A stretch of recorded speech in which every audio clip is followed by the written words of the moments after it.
Hello everyone, आप सब कैसे हैं। मैं उम्मीद करता हूं कि बहुत अच्छे होंगे और अपनी पढ़ाई को बहुत अच्छे से कर रहे होंगे। मैं Akash Kumar Bhadana ICT virtual classroom में आपका बहुत बहुत स्वागत करता हूं मेरे प्यारे बच्चों। जैसा आपको पता है मेरे प्यारे बच्चों, बेसिकली हमारी आपका 11th क्लास है और आपका 11th क्लास में हम लोग आपका देख रहे हैं ज्योग्राफी।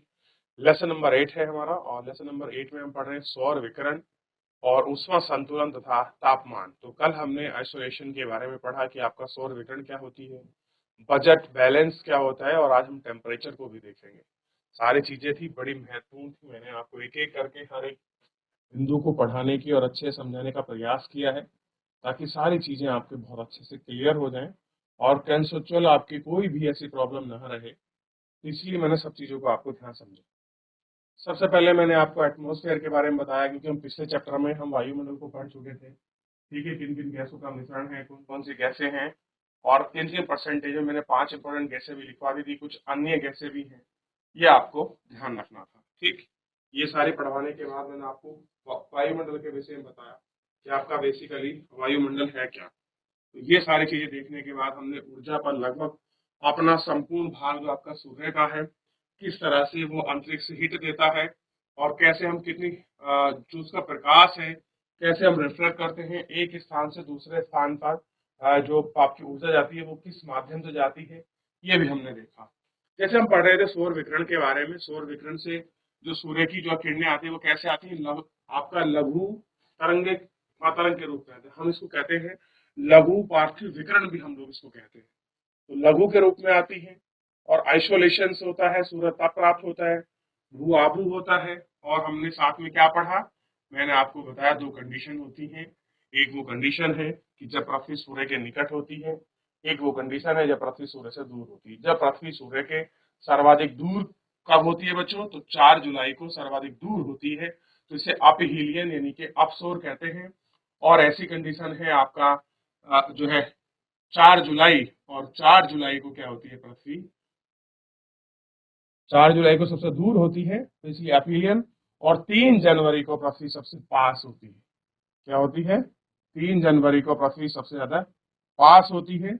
और 3 जनवरी को पास होने की वजह से इसको हम क्या कहते हैं, परहीलियन कहते हैं। क्या कहते हैं, परहीलियन कहा जाता है। इसलिए पृथ्वी द्वारा वार्षिक आइसोलेशन 3 जनवरी को और 4 जनवरी को अपेक्षाकृत अधिक होता है।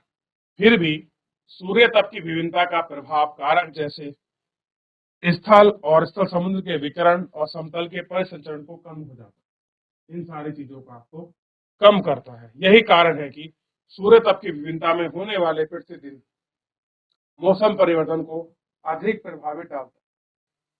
क्या करता है, अधिक प्रभाव आपका डालता है। ये सारी चीजें हमने आपका देख ली।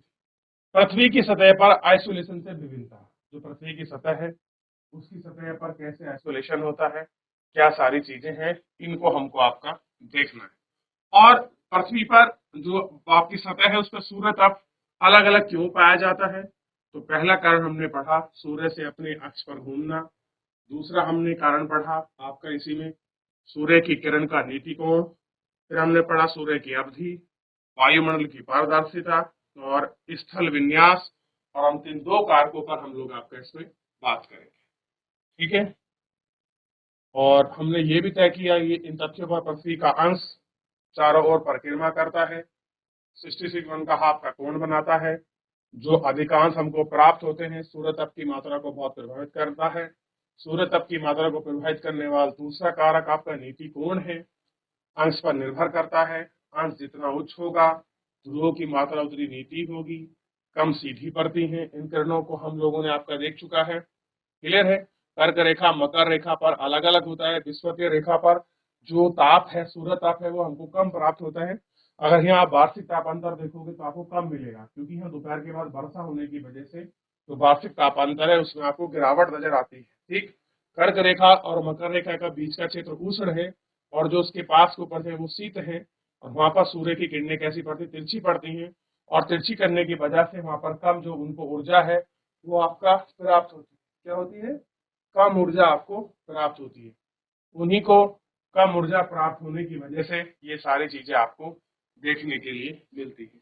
सौर विकिरण का वायुमंडल से होकर गुजरना, जब भी कोई सोलर रेडिएशन एटमॉस्फेयर से होकर गुजरती है तो लघु तरंग दैर्ध्य वाली सौर विकिरण वायुमंडल में अधिकांश पारदर्शी होती है।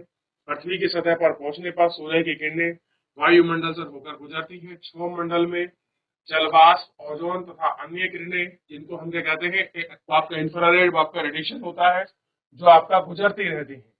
तो ऐसा नहीं है कि केवल एक ही चीज हो रही है, बहुत सारी चीजें हैं। चलिए, पहले मैं सौर विकिरण को आगे बढ़ाने से पहले जितना हमने पीछे पढ़ा है, यहाँ तक किसी कोई डाउट, कोई क्वेरी है कि किसको अपहीलियन यानी कि 4 जुलाई को अपहीलियन और 3 जनवरी को आपका परहीलियन यानी कि उपसौर कहा जाता है, ये हमको ध्यान रखना है। ठीक, चलिए आगे बढ़े। तो इतना हमने देखा, इतना इसको महसूस किया और अच्छे से हमने पढ़ लिया। तो यहाँ तक किसी कोई क्वेरी, यहाँ तक किसी कोई डाउट, कोई क्वेश्चन मेरे प्यारे बच्चों? चलिए अब थोड़ा सा आगे बढ़ते हैं। अब देखिए, सौर विकिरण अगर वायुमंडल से होकर गुजरती है तो कैसे गुजरती है? लघु तरंग दैर्ध्य वाला विकिरण है, अधिकांश पारदर्शी होता है, यानी कि आप इसमें ट्रांसपेरेंट रूप से एक दूसरे आर पार देख सकते हैं। तो पारदर्शी का मतलब क्या होता है? एक दूसरे को आर पार देखने, तो आपका ट्रांसपेरेंसी है। ठीक है, पारदर्शिता है। और पृथ्वी की सतह पर पहुंचने से पहले सूर्य की किरणें वायुमंडल से होकर गुजरती हैं। कहां से होकर गुजरती हैं? वायुमंडल से होकर गुजरती हैं। क्षोभ मंडल में मौजूदा जलवाष्प, ओजोन तथा अन्य किरणें इंफ्रारेड को अवशोषित कर लेती हैं। क्षोभ मंडल छोटे निलंबन कण दिखने वाले स्पेक्ट्रम अंतरिक्ष की सतह का विकिरण होते हैं। यही प्रक्रिया आकाश में रंग के लिए उत्तरदायी है। सूर्य का उदय और अस्त होना भी लाल दिखाई पड़ता है। सारी चीजें हमको इसमें दिखाई देती हैं। ठीक है, सूर्य का ताप भी सूर्य की सतह के विकिरण है, धरातल पर प्राप्त है। इन सारी चीजों को हम लोग आपका देखते हैं। सूर्य ताप, उपोष्ण उष्णकटिबंधीय प्राप्त, मरुस्थल प्राप्त, और अलग अलग जगह का ज्यादा होते हैं। मरुस्थलों में ये ज्यादा टेम्परेचर हमको देखने के लिए मिलता है। सूर्य ताप आपको दिखा है, शीतकाल में जो है उच्च अक्षांशों पर क्या होता है, हाई एल्टीट्यूड पर टेम्परेचर आपको क्या मिलेगा, कम मिलेगा। ठीक, और ग्रीष्म काल में जो आपके लो एल्टीट्यूड होते हैं, जैसे 0 डिग्री, आपका 10 डिग्री, 15 डिग्री, 20 डिग्री, 23 डिग्री तक देखेंगे। यहाँ इवन 35-40 तक टेम्परेचर बहुत ज्यादा मिलता है। ऊपर जाने के बाद टेम्परेचर कैसा होता है, उसमें वेरिएशन आता है, अंतर आता है, कम पड़ने लगता है। ठीक है, ये स्थानिक विकिरण की वजह से होता है। वायुमंडल का तापन एवं शीतलन, जो वायुमंडल है वो कैसे गर्म होता है और कैसे ठंडा होता है, इसके ऊपर डिपेंडेंसी है थोड़ी सी।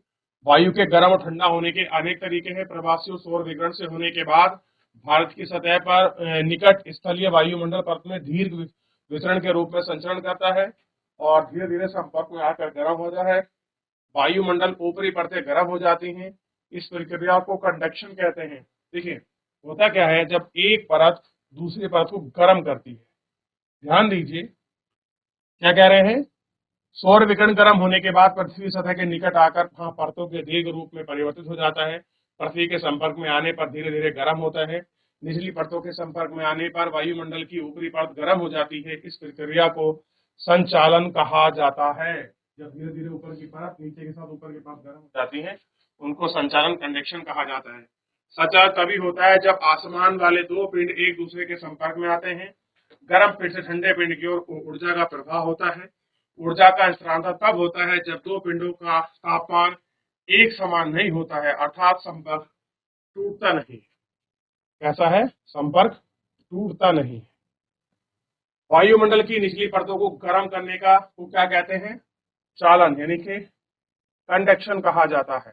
पृथ्वी के संपर्क में आने पर आई वायु धाराओं को रूप में बदलती है, लंबवत उड़ती है, वायुमंडल का ताप संचरण करती है और लंबा तापमान की प्रक्रिया में कन्वेंशन कहलाती है। ऊर्जा के स्थानांतरण की यह प्रक्रिया क्षोभ मंडल तक सीमित है। वायु का क्षति संचलन ताप का स्थानांतरण है। ठीक, अगर वायु में ताप का क्षति यानी कि सीधा ऊपर उठता है, ठीक, और ये चीजें होती हैं तो क्या कहलाती हैं, आपका लंबवत रूप से आगे बढ़ती हैं और मध्य अक्षांश और इन चीजों में ये सारी चीजें हमको दिखाई देती हैं और इनको हम देखते हैं और महसूस करते हैं। इसके बाद जब किरणें आती हैं, उसको गर्म करती हैं, कुछ चीजों को अवशोषित करती हैं, फिर वापस आती हैं। तो इसी को हम कहते हैं, इस प्रक्रिया को, सूर्य के नीचे आना और वापस जाने को हम कहते हैं पार्थिव विकिरण। क्या कहते हैं? पार्थिव विकिरण। और ध्यान दीजिए, दीर्घ विकिरण वायुमंडलीय गैस मुख्यतः carbon dioxide green house gas अवशोषित कर लिया है। इस प्रकार वायुमंडल पार्थिव विकिरण द्वारा अप्रत्यक्ष रूप से गर्म और न कि सीधा सूर्य ताप से होता है।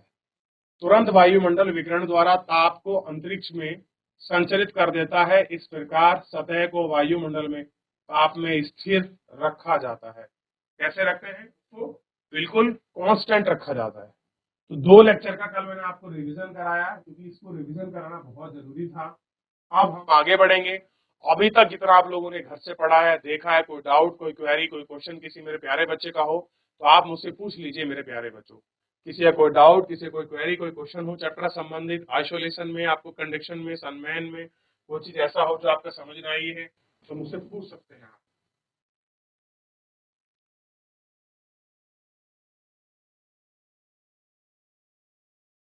अब हम बात करेंगे पृथ्वी का ऊष्मा बजट। पृथ्वी का ऊष्मा बजट। पृथ्वी का ऊष्मा बजट।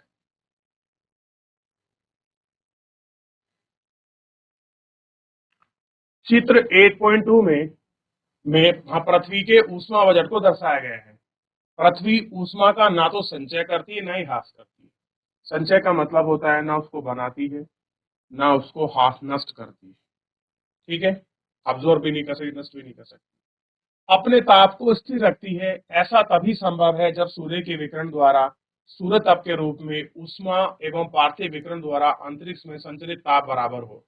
अच्छा, ये अपने आप को स्थिर कब रखवाएगी टेम्परेचर में? तो उसका कारण है कि जितना सूर्य ताप इसको मिला है ये अपनी ऊर्जा प्राप्त कर ले पार्थिव विकिरण से और फिर उसके बाद वापस अंतरिक्ष में भेज दें। यानी कि कुछ आया और फिर इसने कुछ वापस कर दिया, कुछ रख लिया। तो एक बैलेंस, हीट बैलेंस होना जरूरी है। मान लीजिए बहुत सारी चीजें आ रही हैं, टेम्परेचर आपके ऊपर आया, सूर्य से टेम्परेचर आ रहा है, ठीक है, वो कैसे आ रहा है? वो आ रहा है लघु पार्थिव विकिरण के रूप में। कैसे आ रहा है? लघु पार्थिव विकिरण के रूप में। अब जितनी भी ऊष्मा यहाँ पृथ्वी को चाहिए उसको वो अवशोषित कर लेती है। अवशोषित कैसे करती है? जैसे कहीं पर आपके पहाड़ है, वो आपका धीरे से गर्म होंगे और धीरे से ठंडे होंगे। ऐसी प्रॉपर्टी किसकी होती है? जल की। वो आपका धीरे से गर्म होगा और धीरे ठंडा होगा। लैंड बहुत जल्दी गर्म होती है और बहुत जल्दी वापस ठंडी होती है। तो ये क्या करते हैं? हीट को एब्जॉर्ब करते हैं और उसके बाद ये क्या क्या करते हैं? हीट को छोड़ते हैं। ठीक। अब होता क्या है, जब लघु पार्थिव विकिरण के रूप में सूर्य का ताप हमको प्राप्त होता है और जैसे हम उसको वापस जाने वाले होते हैं, यानी कि जब दीर्घ पार्थिव विकिरण यानी कि सूर्य के द्वारा प्राप्त ऊष्मा जब वापस होकर रिफ्लेक्ट होकर वापस जाती है, तो हमारे यहाँ जो कुछ अन्य गैसें हैं जिन्हें हम ग्रीन हाउस गैस कहते हैं, कार्बन डाइऑक्साइड होगी, मीथेन होगी, कार्बन फ्लोरोकार्बन होगी, सीएफसी गैसेस होगी, और बहुत सारी गैसें हैं, धूल के पार्टिकल है, डस्ट के पार्टिकल है।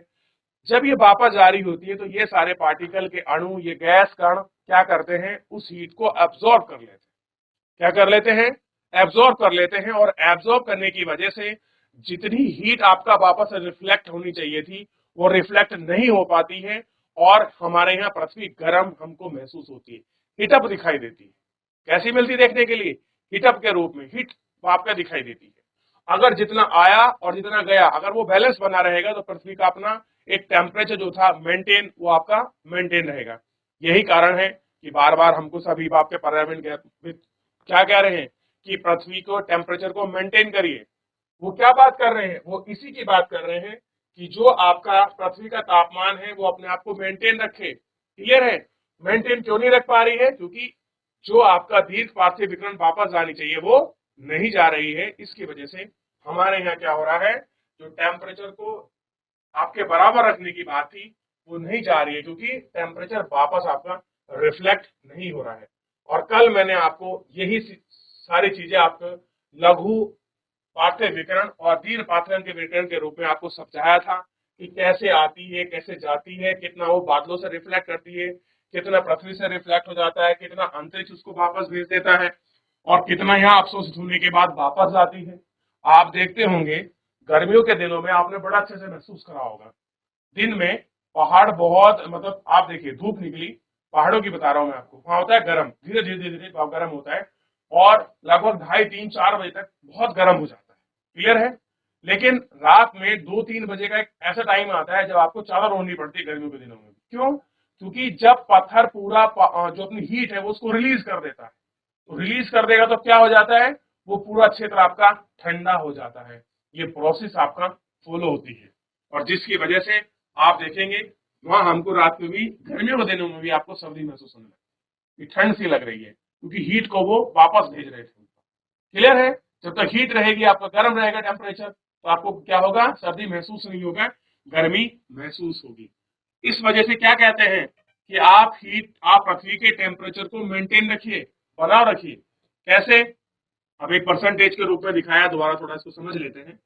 मान लीजिए वायुमंडल में ऊपरी सतह पर सूर्य ताप 100% है। कैसा है? वायुमंडल की जो ऊपरी सतह यानी कि लेयर है, वह 100% आपको सूर्य ताप मिला। वायुमंडल से गुजरते हुए ऊर्जा का कुछ अंश आपका परिवर्तित हो गया। अब ये देखिए, ये हमारी पृथ्वी है, ऐसे मानिए सूर्य का ताप आया और ताप आने के बाद कुछ पार्ट बादलों से पहले ही अंतरिक्ष में आपका वापस लौट गया।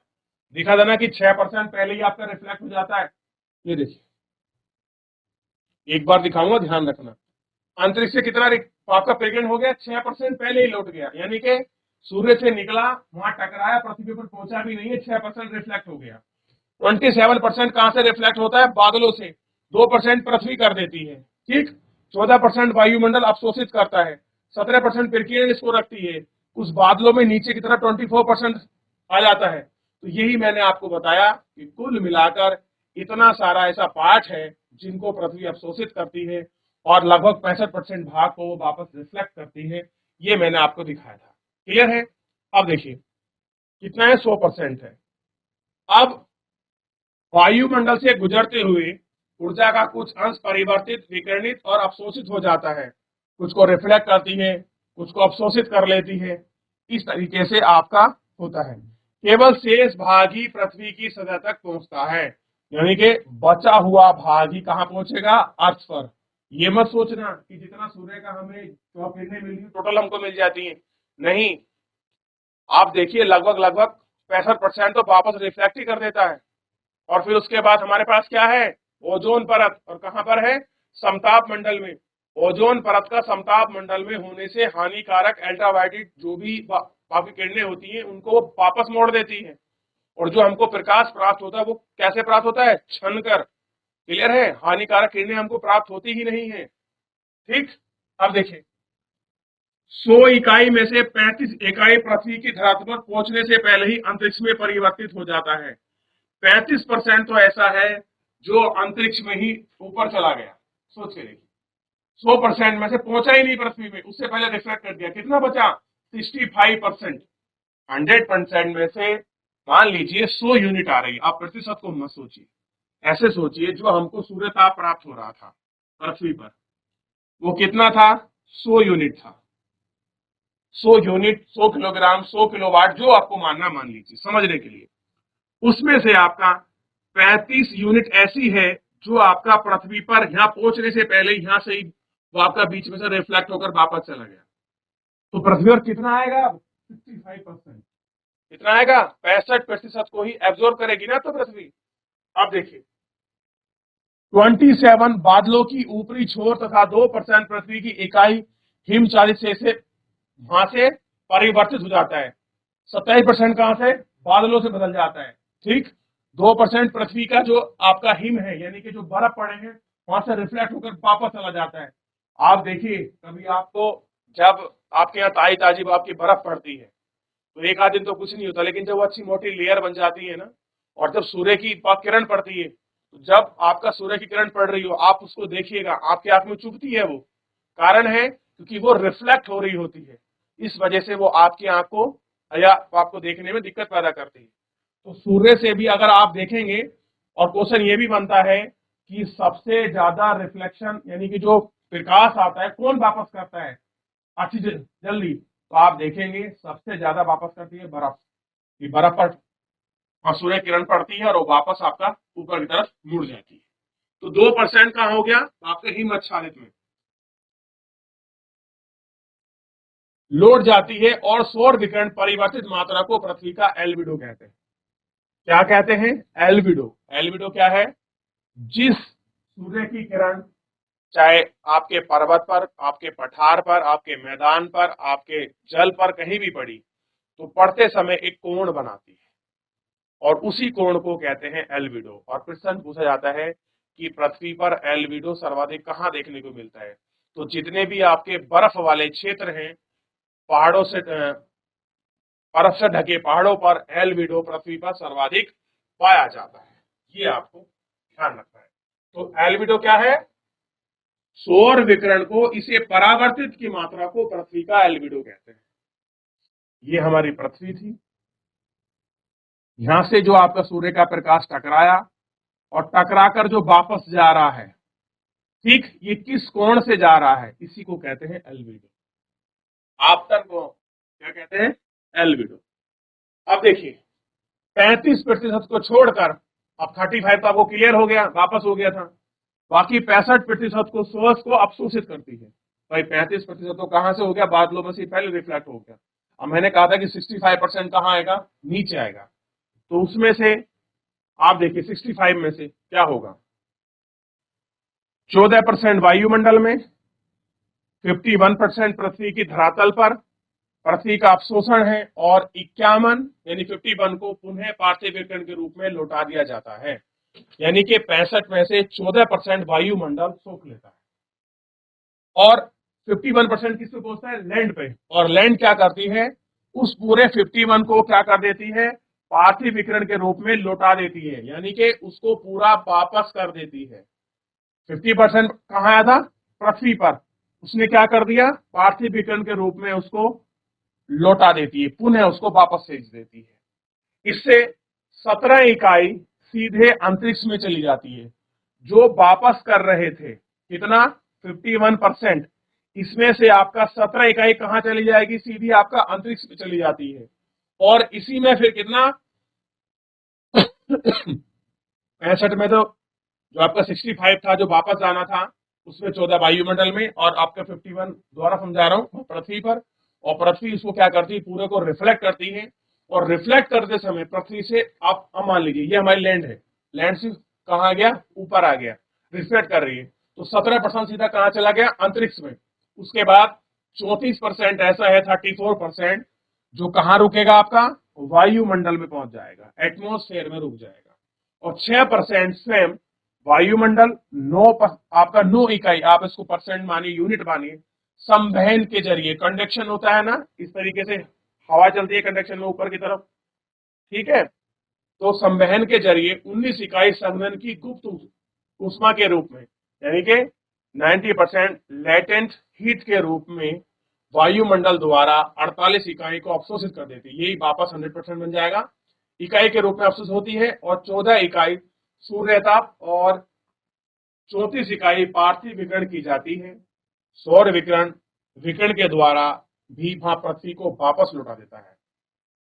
तो वायु का जो विकिरण है वो भी वायुमंडल का, वो क्या करता है? उसको वापस लौटा देता है। तो पृथ्वी की धरातल तथा वायुमंडल से अंतरिक्ष में वापस लौटने वाली किरण की इकाई 17 और 48 है। इसका योग आपका 65 बनता है। यानी कि 17 जो एटमोस्फेयर में रह जाएगा और वापस जो 48 है, चाहे वो किसी हीट के रूप में एब्जॉर्ब हुआ, एटमोस्फेयर ने रखा, ये टोटल मिलाकर आपका 65% होता है। ठीक, अब देखिए यह थोड़ा आपको समझ आएगा और भी। अच्छा, जो मैंने ये आपको बताया 65% वहां परसेंट हो रहा, वापस हो रहा, ये उसको एक्सप्लेन किया गया टोटल। ये मैंने कल आपको जोड़ घटा के दिखाया, ये ही पूरा इसमें एक्सप्लेन किया गया। मैंने आपको पहले समझा दिया था इसलिए कल, ताकि आप कंफ्यूज ना हो। तो इस तरीके से होता है, ये आने का प्रोसेस है और ये वापस जाने का प्रोसेस। ठीक है, यहां से क्या हो रहा है? सूर्य की किरणें आ रही हैं और यहां से क्या हो रहा है? आपका वापस रिफ्लेक्ट हो रही है। इसलिए ये क्या है? लघु पार्थिव विकिरण है और ये क्या है? दीर्घ पार्थिव विकिरण। क्लियर है? इतना आप फिलहाल आपका समझिए। ठीक है, अब देखिए, वापस लौटने वाली 65 इकाई को संतुलन कर देती है, जो सूर्य के तप से प्राप्त होती है। यही पृथ्वी का ऊष्मा बजट है, यानी कि कितना रिफ्लेक्शन हुआ, कितना वापस आया, कितना गया, यही क्या कहलाता है? Heat budget of earth. Clear है? पृथ्वी का हीट बजट कहते हैं। इसी को कहते हैं बैलेंस ऑफ हीट। अर्थ की जो बैलेंस है, हीट है, उसी को हम कहते हैं। यही कारण है कि पृथ्वी के इतने बड़े स्थानांतरण के बावजूद पृथ्वी ना तो बहुत गर्म होती है और ना ही बहुत ठंडी होती है। यानी कि हीट बजट की वजह से ही पृथ्वी अपने टेम्परेचर को मेंटेन रखती है। नहीं तो आग का गोला बन जाएगी, नहीं तो क्या बन जाएगी फिर आपका? बिल्कुल आपका शीत बन जाएगी। ये सारा एक बार दौर था जो आपने पूरा इसमें अंदर देखा। यहाँ तक कुछ पूछना हो आप एक बार देख लीजिए फिर आगे।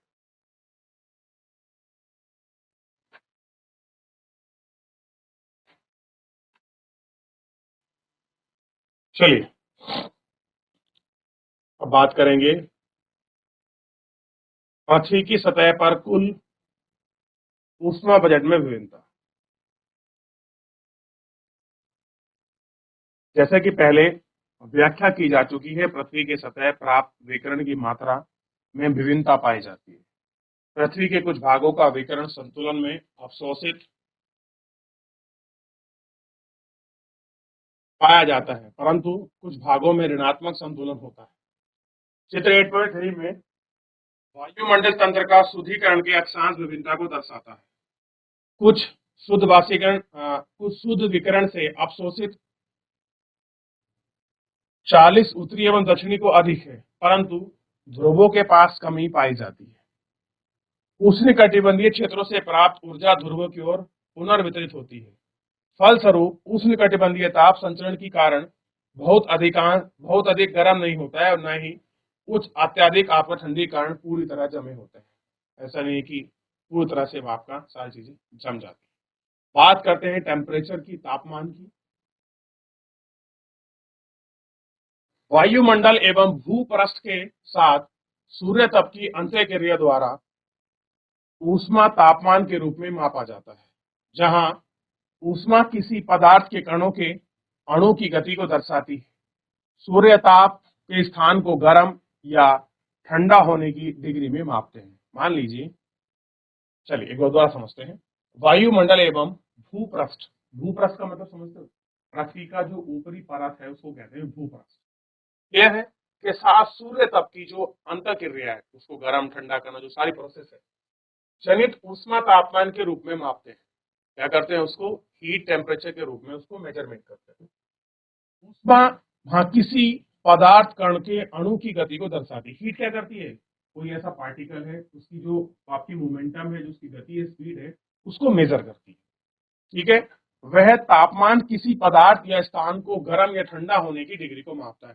टेम्परेचर है और कोई भी पार्टिकल को दिखाता है किसी भी प्लेस पर कितना कोल्ड एंड हीट है, उसको आपका डिग्री में मेजर करता है। जैसे हम कहते हैं ना, आज टेम्परेचर 5 डिग्री सेंटीग्रेड है, आज 23 है, आपका 45 डिग्री आपका सेंटीग्रेड है, यानी कि 45 डिग्री आपका टेम्परेचर है। तो ये सारी चीजों को आपका मेजर करता है। ठीक? आप कह रहे हैं तापमान के वितरण को नियंत्रित करने वाले कारक। तापमान कैसे कैसे पाया जाता है, कौन कौन सी चीज है जो उसको कंट्रोल करती हैं, उस पर हम लोग आपका बात करें।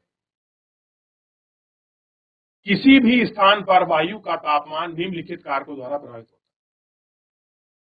उस स्थान का अक्षांश रेखा, समुद्र तल से उस स्थान की आपके और्ध्वता, समुद्र की दूरी, दूसरा क्या है?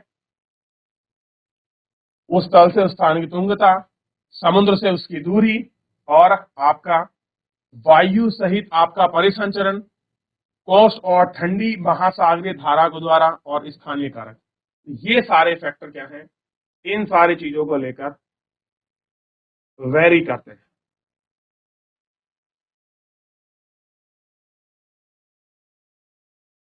अक्षांश, किसी भी स्थान का तापमान उस स्थान का सूर्य तप पर निर्भर करता है। किस पर? कि सूर्य तप पर। कोई भी एल्टीट्यूड है, 10 degree, 20 degree, 30 degree, 50 degree, 60 degree, 80 degree, 90 degree, 90 तक ही होता है, उसको ऊपर तो होता नहीं है ना। तो अक्षांश किसी भी स्थान का तापमान उसके स्थान पर सूर्य तप पर निर्भर करता है। किसी भी एल्टीट्यूड पर सूर्य का टेम्परेचर कितना मिलेगा, इस चीज पर डिपेंड करता है। यह पहले ही बताया जा चुका है कि सूर्य तप की मात्रा अक्षांश के अनुसार विभिन्नता पाई जाती है। यानी कि लैटिट्यूड के अनुसार जो आपका स्थान होगा उस पर टेम्परेचर में आपका वेरिएशन मिलेगा। अगर आप उच्च एल्टीट्यूड की तरफ बढ़ोगे, यानी कि आप 50, 60, 70, 80 पर जाओगे, वहां टेम्परेचर कम मिलेगा, और जितना ही आप अब नीचे की तरफ आओगे वहां आपको टेम्परेचर ज्यादा मिलेगा। कारण है सूर्य की किरणें आपकी तिरछी पड़ने की वजह से हाई एल्टीट्यूड पर टेम्परेचर कम पाया जाता है। ठीक है, और अतः तापमान में विभिन्नता पाई जाती है। कैसी मिलती है? टेम्परेचर में आपका जो वेरिएशन है वो आपका देखने के लिए।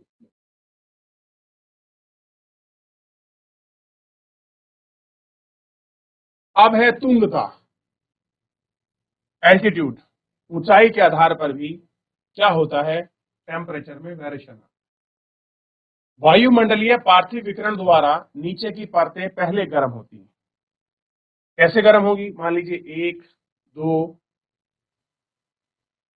क्या समझते? 1, 2, 3, ये कुछ किरणें। जब सूर्य का प्रकाश आएगा तो वो सबसे पहले इस परत को गर्म करेगा, उसके बाद फिर ऊपर जाएगा। इस तरीके से शेष परतें गर्म होती हैं। तो पहले कौन सी होगी? नीचे। यही कारण है कि समुद्र के तल के पास स्थानों का तापमान अधिक तथा ऊंचे भाग के तापमान कम रहता है। तो जितने भी आपका सी लेवल के पास होंगे, जो उनका टेम्परेचर है वो कैसा मिलेगा? अधिक। और जितने भी ऊंचे भाग होंगे, हाई एल्टीट्यूड होंगे, वहां का टेम्परेचर कैसा मिलता है? कम। क्योंकि पहले कौन सी परत आपकी गर्म होती है? आपको पता होना चाहिए जो नीचे की परत है सबसे पहले ये गर्म। ठीक है ना? और अन्य शब्दों में तापमान सामान्यतः तुंगता के साथ घटता है। और जनरली बात करें, आप अगर 165 किलोमीटर जाओगे तो आपको पता है 1 डिग्री टेम्परेचर में कमी आएगी। और ये बात हम चैप्टर के शुरुआत में भी पढ़ चुके हैं। ठीक है, मैं आपको दिखा देता हूं वापस। इसी में था शायद, जाने पर टेम्परेचर में कमी आती। चलिए सर, पिछले चैप्टर में था, उसमें दिखाया गया था और बताया भी था मैंने आपको कि ऊपर जाने पर टेम्परेचर में क्या आती है? कमी आती है। और तुंगता के बढ़ने के साथ टेम्परेचर घटने की दर को सामान्य हाल दर, यानी कि नॉर्मल लैप्स रेट कहते हैं। अगर कोई आपसे पूछे नॉर्मल लैप्स रेट क्या है, यानी कि सामान्य हाल दर क्या है, यानी कि ऊंचाई के बढ़ने के साथ जो टेम्परेचर घटता है उसी को कहते हैं नॉर्मल लैप्स रेट। ठीक, और सामान्यता जो ये रेट है, 1000 मीटर की ऊंचाई पर बढ़ने पर 0 डिग्री 5 सेल्सियस की कमी आती है। यानी कि आप 1000 मीटर अगर ऊपर बढ़ गए, 1000 मीटर का मतलब 1 किलोमीटर, ठीक, तो क्या होगा? 6.5 सेल्सियस डिग्री टेम्परेचर गिर जाए। तो यही कारण है, आप पहाड़ पर हैं तो गर्मी लगेगी, लेकिन 1 किलोमीटर ऊपर चढ़ जाइए आपको ठंड लगेगी। क्यों? क्योंकि टेम्परेचर गिर चुका, इस वजह से। तो एक कारण हमको ये भी देखने के लिए मिलता है। और जब मिलता है तो इसको भी हम पढ़ेंगे कि ये ऊपर नीचे कैसे होती है। तो बच्चों, फिलहाल जो है हम आज के लिए इतना ही। हीट बजट वगैरह को हम लोग और अच्छे से पढ़ेंगे। तो हो गया टेम्परेचर का जो है कैसे आइसोबार लाइन खींचती है, इसको नेक्स्ट लेक्चर में देखेंगे। फिलहाल आज के लिए इतना ही।